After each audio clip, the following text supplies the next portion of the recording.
মাস্তি প্রাথমিক স্বাস্থ্যকেন্দ্র 24 ঘন্টা চালু করতে হবে। মাস্তি স্বাস্থ্যকেন্দ্রকে 24 ঘন্টা চালু করতে হবে।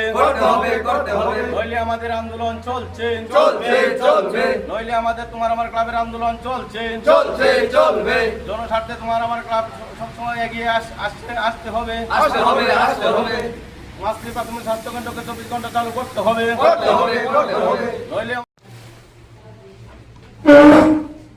পশ্চিম মাস্তি দেবপাড়া তোমার আমার ক্লাবের পক্ষ থেকে আজকে মাস্তি প্রাথমিক স্বাস্থ্যকেন্দ্রে এসেছি একটা ডেপুটেশন নিয়ে আপনার কাছে। তো আমরা জানি যে বিগত আজকে অনেক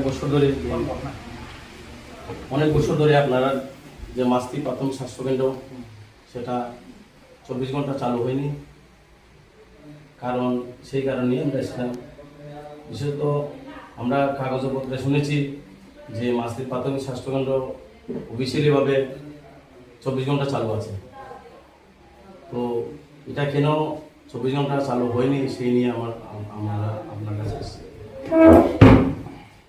অ্যাকচুয়ালি এটা ডকুমেন্টে তো যে ডাইরেক্টর অফিসে 24 আওয়ার চালু আছে, কিন্তু ডিপার্টমেন্ট থেকে তো এখনও আমাদের কাছে পর্যাপ্ত পরিমাণে স্টাফ নেই, তার ফলে আমরা 24 আওয়ার চালু করতে পারিনি এখন অবধি।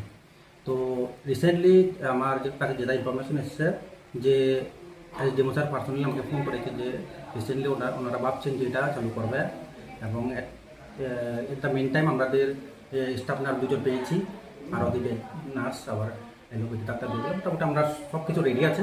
আমরা চেষ্টা করছি আগামী মাস নাহলে পরের মাসের মধ্যে আমরা চালু করার চেষ্টা করবো। আমি হায়ার অথরিটির সাথে কথা বলি। তো আমরা দেখছি এখানকার যে সাধারণ মানুষের জনগণের অনেক কষ্ট হচ্ছে, এই কারণে অনেক রাত্রে বিকালে যে রোগ তো আর বলে হয়ে আসে না, টাইম দেখে আসে না, যে কোনো সময় হতে পারে। কোনো সময় আমাদের মাস্তির লোকগুলা হয় নয়তো বা মনও যেতে লাগে, নয়তো 82 মাইল যেতে লাগে। তো আমাদের মাস্তির প্রাথমিক স্বাস্থ্যকেন্দ্র যদি 24 ঘন্টা চালু হওয়া থাকে তাহলে তো আমরা সেই সুযোগটা পাবো, সবাই পাইবে। তার জন্যই আমরা আজকে ডেপুটেশনটা যেতেছি। এটা আমি উপরের আমাদের হায়ার অথরিটি যারা আছে ওনার সাথে আমি আপনাদের যে ডেপুটেশনের বিষয় নিয়ে আলোচনা করবো, এবং যত তাড়াতাড়ি পারে আমরা 24 আওয়ার চালু করার চেষ্টা করব। ঠিক আছে, আপনারা কিছুদিনের মধ্যেই